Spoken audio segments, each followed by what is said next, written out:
Hi welcome to Raji home style. నేను మీ రాజేశ్వరి అండి. ఈరోజు రాజీ హోమ్ స్టైల్లో శరీర వేడిని తగ్గించి తక్షణ శక్తిని అందించే సగ్గుబియ్యం జావని ఏ విధంగా చేసుకోవాలో ఈరోజు ఈ వీడియోలో చూసేద్దాం. అలాగే సగ్గుబియ్యంతో మన ఆరోగ్యానికి కలిగే హెల్త్ బెనిఫిట్స్ని కూడా కొన్ని మెయిన్ పాయింట్స్ని ఈరోజు ఈ వీడియోలో చూసేద్దాం. మరి లేట్ చేయకుండా వీడియో చూసేద్దామా? ముందుగా సగ్గుబియ్యం జావకి మనకు కావాల్సినవి సగ్గుబియ్యం అండి. హైబ్రిడ్ అయినా సన్నవైనా లావువైనా ఏవైనా పర్వాలేదు, సగ్గుబియ్యం కావాలి. నేనైతే ఇక్కడ సన్నని సగ్గుబియ్యాన్ని తీసుకున్నాను. సగ్గుబియ్యంలో పీచు పదార్థం సమృద్ధిగా ఉంటుందండి.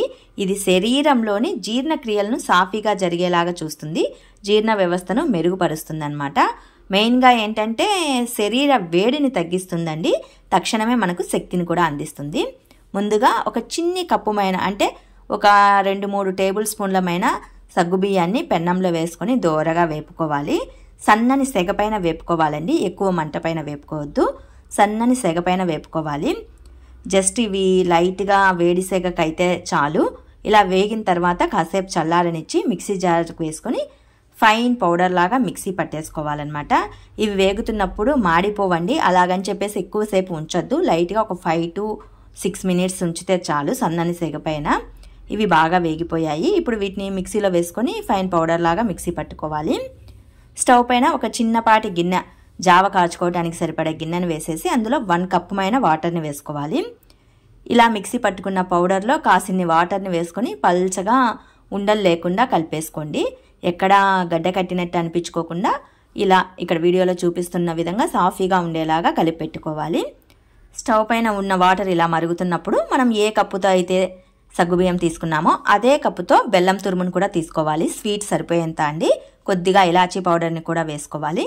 ఇందులో ఒక చిటికెడుమైన సాల్ట్ని వేసుకోండి. జావ టేస్ట్ అనేది బాగుంటుంది. మనం వేసిన బెల్లం అనేది లైట్గా వేడి సెగకి కరిగిపోతుందండి, ఎక్కువసేపు కలియదిప్పాల్సిన అవసరం లేదు. ఇప్పుడు ఇందులో కలిపెట్టి ఉంచుకున్న సగ్గుబియ్యం పౌడర్ని ఈ వాటర్కి యాడ్ చేసుకోవాలి. ఇలా యాడ్ చేసుకున్న తర్వాత ఎక్కువసేపు మరిగించొద్దండి, జస్ట్ ఒక పొంగు వచ్చేంత వరకు మరిగించుకుంటే చాలు. మరిగించి ఉడకబెట్టుకోవాల్సిన అవసరం లేదు. ఆల్రెడీ వాటర్ ఉడుకుతున్నాయి కాబట్టి, మనం సాబుదానా పౌడర్ని వేసాం కాబట్టి జస్ట్ ఒక పొంగు వచ్చేంత వరకు ఉంచుకుంటే చాలు. ఎక్కువసేపు మరిగిస్తే గడ్డ పట్టిపోతుంది. ఇక్కడ వీడియోలో చూపిస్తున్న కన్సిస్టెన్సీలో ఉంటే చాలండి. ఇది చల్లారిన తర్వాత మరీ గట్టి పడుతుంది. సో కరెక్ట్గా ఈ కన్సిస్టెన్సీలో ఉన్నప్పుడు స్టవ్ ఆఫ్ చేసేసుకోండి.